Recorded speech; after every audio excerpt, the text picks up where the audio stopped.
12। आज के इस व्याकरण क्लास में आप सभी का स्वागत है।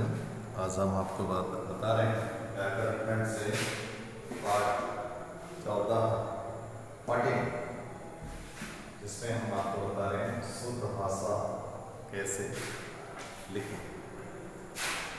देखिए, संसार में बहुत सारी भाषाएं हैं। किसी भी भाषा को शुद्ध रूप में जानने के लिए उसके व्याकरण और उसके नियम को जानना जरूरी है। हम उसका भरपूर उपयोग करें। जब हम ज़्यादा से ज़्यादा उस भाषा को बोलना, लिखना और अभ्यास करना आरंभ करेंगे, तभी हम उस भाषा पर अधिकार कर सकते हैं। तो व्याकरण हमें शुद्ध बोलना, पढ़ना, लिखना समझाता है, बताता है, इसका ज्ञान देता है। प्रत्येक भाषा के अपने नियम होते हैं और अभ्यास के द्वारा हम उन गलतियों को सुधार सकते हैं। शुद्ध भाषा, किसी भी भाषा को शुद्ध रूप में जानने के लिए हमें उसके व्याकरण को और उसके उच्चारण को, उसकी वर्णमाला को, उसके वाक्यों को शुद्ध रूप में जानना जरूरी होता है। किसी भी भाषा की दक्षता के लिए, किसी भी भाषा को अच्छे तरीके से बोलने के लिए पढ़ना, लिखना और बोलना जरूरी होता है। जब बोलने का अभ्यास, जैसे कि अंग्रेजी एक भाषा है। अंग्रेजी भाषा सीखने के लिए उसके व्याकरण को जानना जरूरी है और उसको बोलना जरूरी है। जब हम धीरे धीरे उसको बोलेंगे, शुरू में गलतियाँ हो सकती हैं और हम हंसी का पात्र भी बन सकते हैं। तो इसमें कोई अपमान वाली बात नहीं है या इसमें कोई बेइज्जती वाली बात नहीं है। बोलेंगे तब तो सीखेंगे ना। तो शुरू में गलतियाँ तो हर कोई करता है। गलतियों से ही तो आदमी सीखता है। गलतियाँ हो गई, कोई बात नहीं, उसको सुधारें, उन गलतियों को सुधारें और दोबारा उन गलतियों को ना दोहराएं, कोशिश करें। तो अभ्यास, इसके लिए अभ्यास, अच्छे टीचर के पास जाकर हम उस भाषा के नियमों को समझें, उसके उच्चारण को समझें, उसके व्याकरण को समझें, तो हम निश्चित एक दिन उस भाषा पर अपना अधिकार कर सकते हैं। तो लगातार उसके पीछे पड़े रहो, उस भाषा को पढ़ते रहो, लिखते रहो, बोलते रहो। तो एक दिन ऐसा आएगा जब उस भाषा को आप अच्छी तरह से बोल लेंगे, पढ़ लेंगे। हिंदी में मात्राओं की गलतियाँ अक्सर होती हैं। इन मात्राओं को सुधारने के लिए, मात्रा संबंधी गलतियों को सुधारने के लिए जरूरी है कि हम प्रतिदिन उसको पढ़ें, एक एक अक्षर पर ध्यान दें, किताब में क्या लिखा है, और प्रत्येक मात्रा पर हमारा ध्यान रहे। कैसे शब्द पर, कैसे अक्षर पर, कैसे वर्ण पर, कैसी मात्रा दी। तो दिल की गहराइयों में इन सबको उतारना है, तब अभ्यास करना है। और छोटे छोटे जो नियम हैं, उन नियमों को जानना है और नियमों के अनुसार चलना है। आप बहुत ज़्यादा नियम को फॉलो नहीं कर सकते। छोटी क्लास से इसलिए 2-4 नियम जो हैं उसी को समझिए। तो सबसे पहले होता है शुद्ध उच्चारण।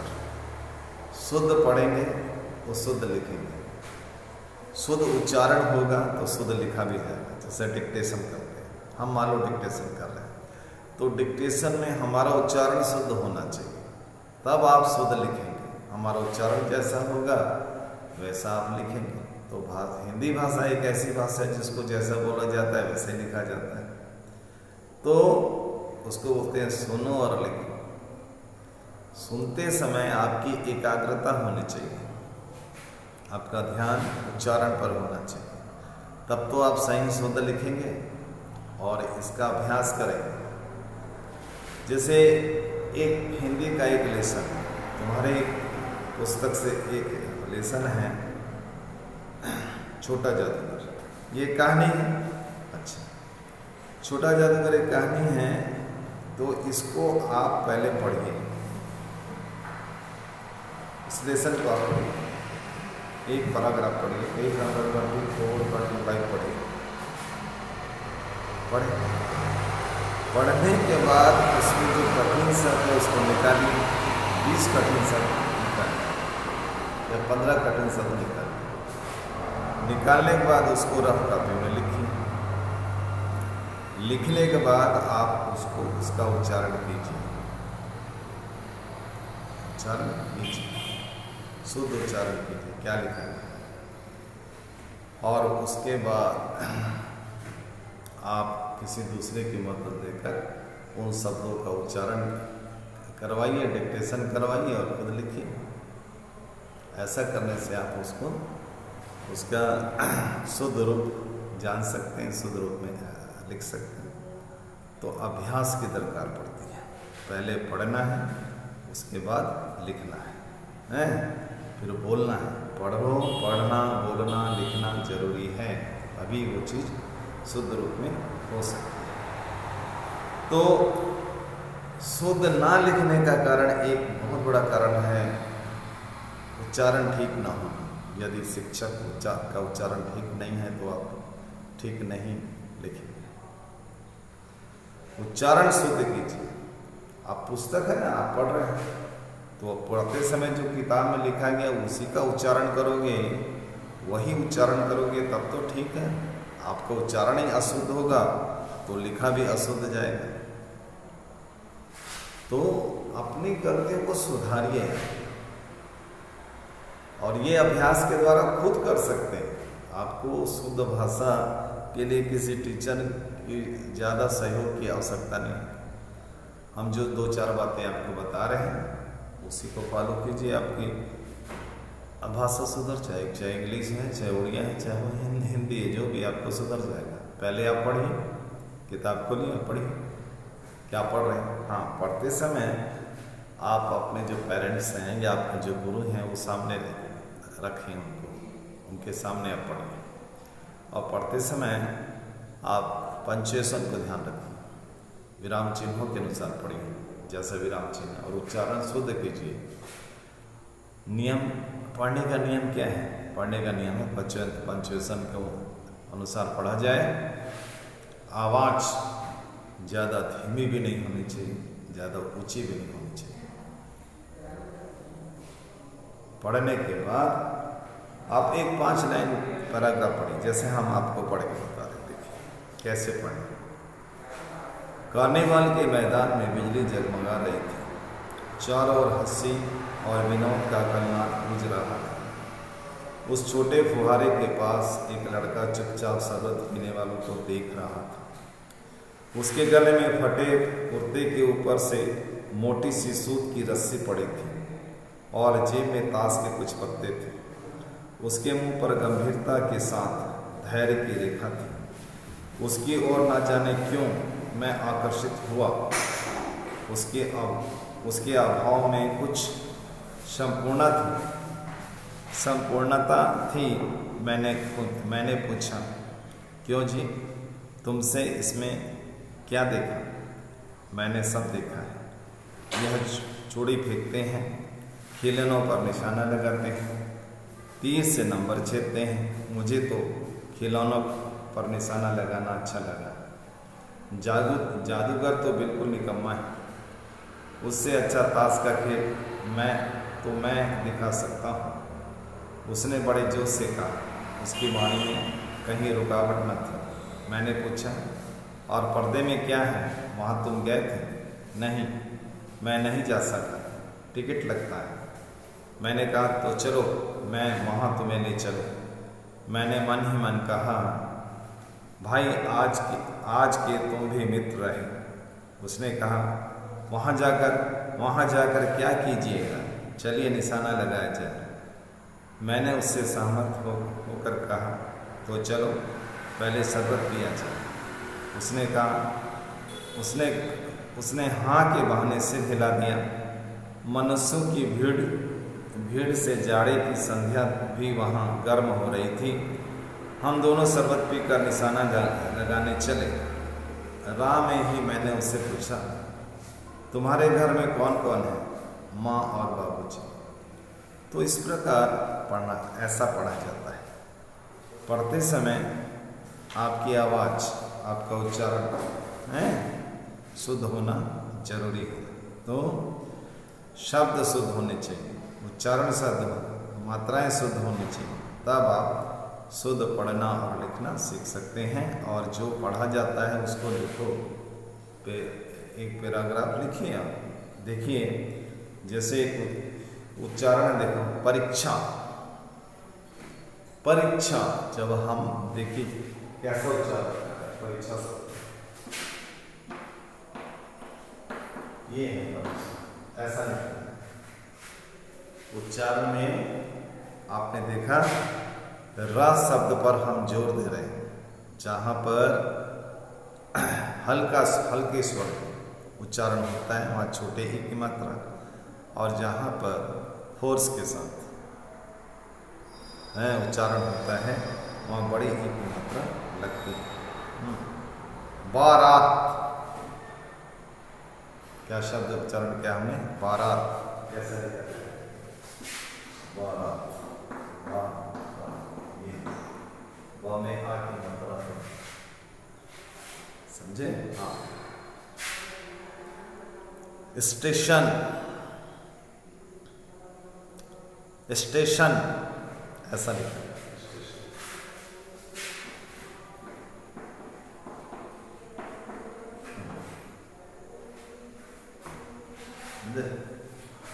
तो इस प्रकार आप कोई भी लेसन पढ़ रहे हैं उसमें से 10 शब्द, 15 शब्द या 20 शब्द निकालें और उन कठिन शब्द निकालें, उन कठिन शब्दों का उच्चारण कीजिए।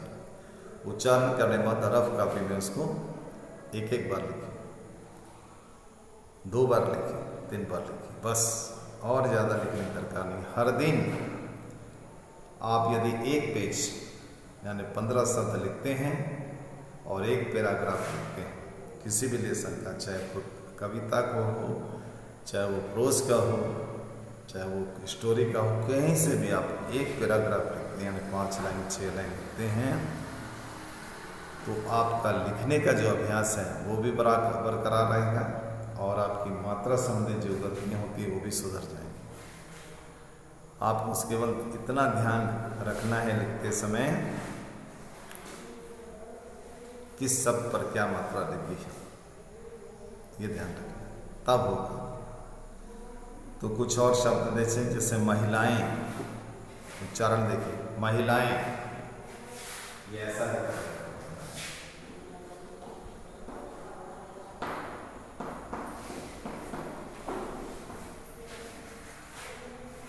इस उच्चारण के अनुसार से छोटे ही की मात्रा आ जाए। कर्म, कर्म ऐसा है। प्रकाश ऐसा है। रक्त ऐसा है।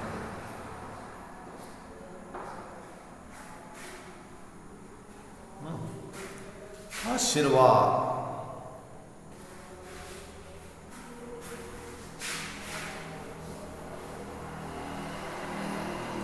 आशीर्वाद ऐसा है।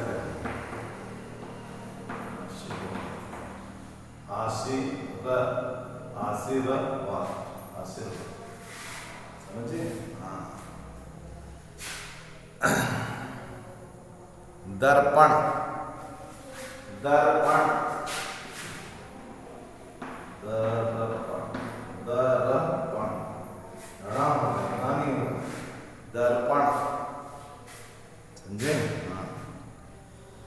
प्रणाम, हमने लिखा, उच्चारण क्या है? प्रणाम, प्रणाम, म हो, न नहीं होगा, प्रणाम।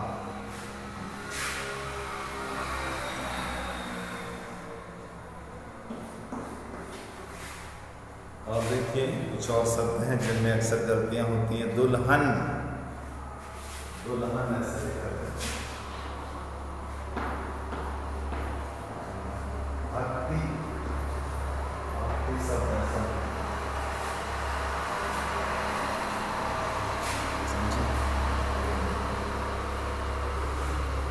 छात्र, क्षमा, क्षमा,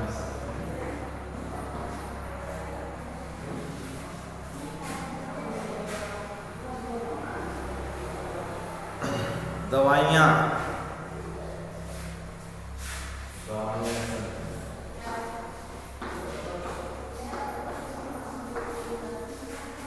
दवाई का बहुवचन होता है दवाइयाँ सबका जय। शासन,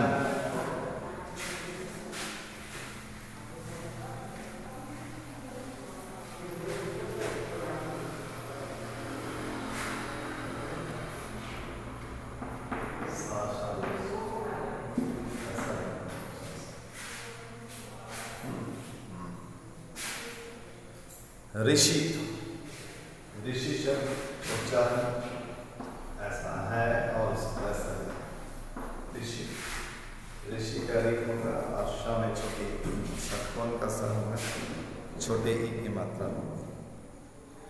रीतियाँ, रीतियाँ, र बड़ी ई की मात्रा है, र में छोटी ई की मात्रा है, यहाँ रीतियाँ ऐसा है। ये शुद्ध उच्चारण, शुद्ध लेखन है। हाँ, अच्छा। उसके बाद देखिए सूरज, सूरज, बढ़िया, बढ़िया आंसर।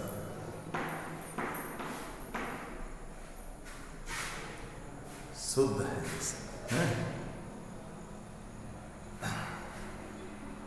वधु, साधु, वधु में बड़ी और साधु में छोटी। ये अक्सर दोनों शब्दों में अक्सर गलतियां मैंने की। वधु बड़ी की, साधु छोटे। अच्छा, उसके बाद देखिए पत्नी, साधारण शब्द है लेकिन गलतियां करते हैं। पत्नी, आधा नहीं, पत्नी ऐसा। इसके अलावा देखिए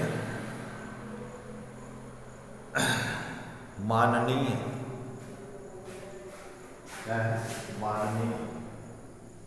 देखिए माननीय से कैसे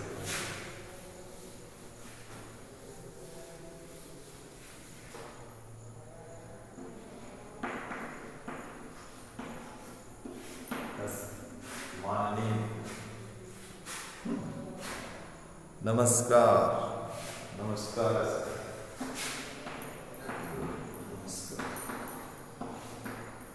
तो ये शब्द जिनमें हम अक्सर गलतियां करते हैं और इन गलतियों से हमको बचना चाहिए।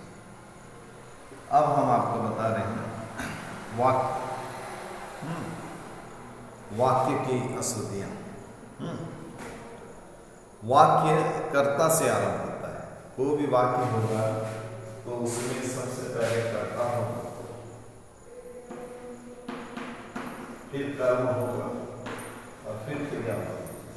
हिंदी में ये पद क्रम है, इसको पद क्रम।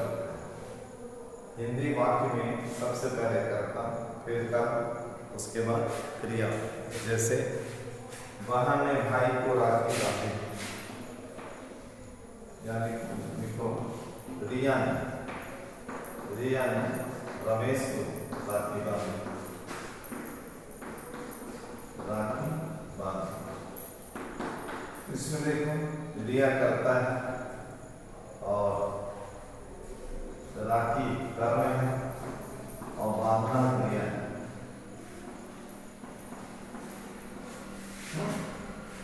रिया ने रमेश को राखी बांधी, रिया करता है, राखी कर्म है, बांधना क्रिया है। ये हिंदी का सही वाक्य का सही पद क्रम। हाँ, अब चलिए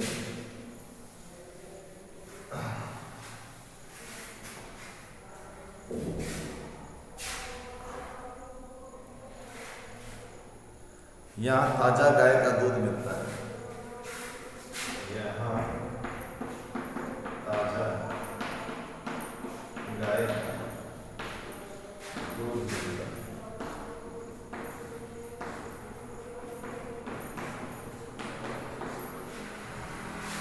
वाक्य यहाँ ताजा गाय का दूध मिलता है, ये गलत वाक्य।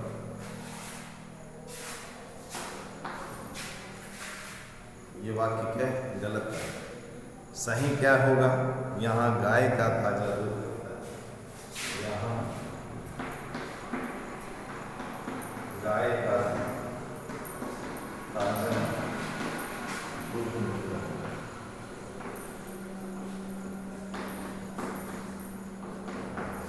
ये सही समझे माय डियर, ध्यान रखो हैं। ये है कुछ अशुद्धियाँ जिनको आपको सुधारना है। सुधारना बहुत जरूरी है, क्योंकि शुद्ध लिखेंगे तभी नंबर मिलेगा परीक्षा में, चाहे वो हिंदी है, चाहे वो इंग्लिश है, चाहे वो उड़िया है, जो भी भाषा है, शुद्ध लिखना जरूरी है। कुछ अन्य अशुद्धियों के बारे में बता दें। मेहमान को थाली में रखकर खाना दो। मेहमान को थाली में रखकर खाना दो, ये गलत वाक्य है। इसका सही होगा मेहमान को खाना थाली में रखकर दो। शुद्ध उच्चारण क्या होगा? शुद्ध वाक्य क्या होगा?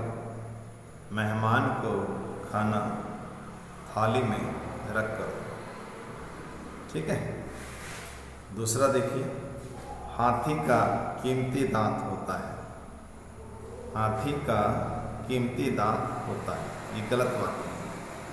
शुद्ध होगा हाथी का दांत कीमती होता है। हाथी का दांत कीमती होता है। तीसरा और अंतिम देखिए, नौकर आटा पिसवाता है।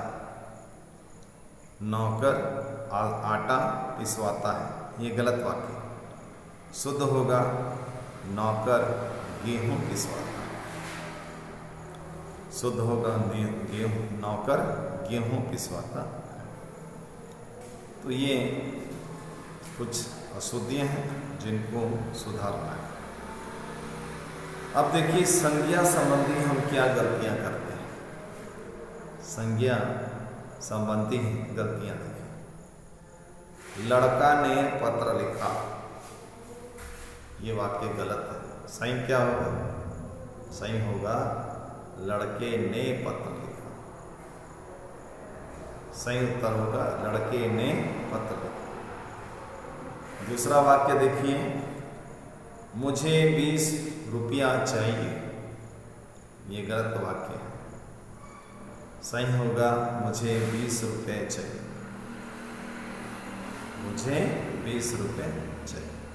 ठीक है। तीसरा और अंतिम देखिए, मैं रविवार के दिन तुम्हारे घर जाऊंगा। मैं रविवार के दिन तुम्हारे घर जाऊंगा, ये गलत वाक्य है। सही होगा मैं रविवार को तुम्हारे घर जाऊंगा। ठीक है। अब लिंग संबंधी गलतियां, जेंडर संबंधी गलतियां और उनका सुधार। जैसा तेज हवा चल रहा है। तेज हवा चल रहा है, ये गलत वाक्य है। सही होगा तेज हवा चल रही है। बस आ रहा है, गलत वाक्य है। सही होगा बस आ रही है। यह कविता मैंने लिखा है, गलत है। सही होगा यह कविता मैंने लिखी है। अंतिम देखिए लिंग संबंधी अंतिम, पांडव और द्रौपदी वन को गई। पांडव और द्रौपदी वन को गई, ये गलत वाक्य है। सही होगा पांडव और द्रौपदी वन को गए। ये लिंग संबंधी गलतियां और उनका सुधार। अब आपको हम बता रहे हैं वचन संबंधी गलतियां और उनका शुद्ध रूप। वह जाते हैं, वह जाते हैं, गलत है। सही होगा वे जाते हैं। उसने बाल कटवा लिया है, गलत है। शुद्ध होगा, उसने बाल कटवा लिए हैं। हम सभी ने हस्ताक्षर कर दिया, गलत वाक्य। सही होगा, हम सभी ने हस्ताक्षर कर दिए। ये है वचन संबंधी गलतियां और उनका सुधार। अब हम आपको कारक संबंधी गलतियां बता रहे हैं और उनका शुद्ध रूप भी बता रहे हैं। पहला है हमको मंदिर जाना है, ये गलत वाक्य है। सही होगा हमें मंदिर जाना, ये कारक संबंधी गलतियां। बच्चे छत में खेलते हैं, बच्चे छत में खेलते हैं, ये गलत वाक्य है। सही होगा बच्चे छत पर खेलते हैं, में नहीं होगा पर होगा, खेलते हैं। तीसरा और अंतिम देखिए, राहुल पाठ को पढ़ता है, गलत है। सही होगा राहुल पाठ पढ़ता है। अब सर्वनाम संबंधी गलतियां और उनका शुद्ध। मैंने पानी पीना है, ये गलत वाक्य है। सही होगा मुझे पानी पीना है। दूसरा, मेरे को आगरा जाना है, गलत है। सही होगा मुझे आगरा जाना है। तेरे को पिताजी बुला रहे हैं, गलत है। सही होगा तुझे पिताजी बुला रहे हैं। तो ये वचन संबंधी। अब विशेषण संबंधी कुछ गलतियां। वह लोग जा चुके हैं, वह लोग जा चुके हैं, ये गलत वाक्य है। सही होगा वे लोग जा चुके हैं। सभा में 20 लोग थे, गलत है। सही होगा सभा में 20 लोग थे। अच्छा, एक और बता दें विशेषण संबंधी। एक और है, मैं काला कमीज नहीं पहनूंगा, गलत है। सही होगा मैं काली कमीज नहीं पहनूंगा। मोटा लड़की खाना नहीं खाती, मोटा लड़की खाना नहीं खाती, गलत वाक्य। सही होगा मोटी लड़की खाना नहीं खाती।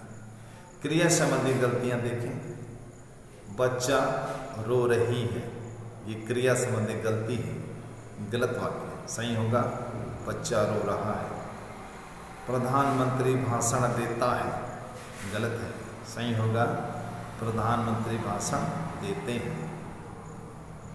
आपने भोजन कर लिए हैं, गलत है। सही होगा आपने भोजन कर लिया है। अब अवयव संबंधी कुछ गलतियां देखिए। बंदर पेड़ में बैठा है, बंदर पेड़ में बैठा है, गलत है। शुद्ध होगा बंदर पेड़ पर बैठा है। पुस्तकें मेज में रखी हैं, गलत है। सही होगा पुस्तकें मेज पर रखी हैं। अनेकों लोगों ने हड़ताल में भाग लिया, अनेकों लोगों ने हड़ताल में भाग लिया, ये गलत है। सही होगा अनेक लोगों ने हड़ताल में भाग लिया। तो मैं भोजन खाता हूँ, गलत वाक्य। सही होगा मैं भोजन करता हूँ, मैं भोजन खाता हूँ, गलत है। सही होगा मैं भोजन करता हूँ। हम खाना करता हूँ, गलत है। हम खाना खाते हैं। एक फूलों की माला ला दीजिए, गलत है। सही होगा फूलों की एक माला ला दीजिए। तो इस प्रकार आज हमने शुद्ध किसी भाषा को शुद्ध रूप में कैसे पढ़ना है, कैसे लिखना है, कैसे बोलना है, इस विषय पर कुछ चर्चा की है आपसे। आपके पुस्तक में लेसन नंबर 14 में बहुत सारे उदाहरण ऐसे दिए हैं जिनको पढ़कर समझकर आप अपनी भाषा को शुद्ध कर सकते हैं। शुद्ध पढ़ना, शुद्ध लिखना और शुद्ध बोलना जरूरी है। किसी भी भाषा के ये 3 अंग हैं और इसके लिए आपको थोड़ा सा प्रयास करना है, थोड़ा एकाग्रता चाहिए, थोड़ा परिश्रम चाहिए, थोड़ी मेहनत चाहिए, तब आप इन गलतियों को सुधार सकते हैं। और ये समय है गलतियों को सुधारने का, ये कक्षा है गलतियों को सुधारने की। इस समय यदि आपने अपनी भाषा को सुधार लिया, अपनी हैंड राइटिंग को सुधार लिया, अपनी रीडिंग पावर को सुधार लिया, राइटिंग पावर को सुधार लिया, तो ये सुधार जिंदगी भर बना रहेगा। और यदि अभी आपने अपनी भाषा संबंधी अशुद्धियों को नहीं सुधारा तो जिंदगी में कभी नहीं सुधरेगा। इसलिए हम आपको सलाह देते हैं, गाइड करते हैं कि किसी भी भाषा को शुद्ध रूप में पढ़ना, लिखना और बोलने के लिए जो व्याकरण संबंधी नियम हैं उनको पढ़िए, लिखिए और उसका शुद्ध उच्चारण, शुद्ध लेखन और शुद्ध बोलने का अभ्यास कीजिए। ठीक है, आज इतना ही। धन्यवाद। नेक्स्ट क्लास में फिर मुलाकात होगी। नमस्कार।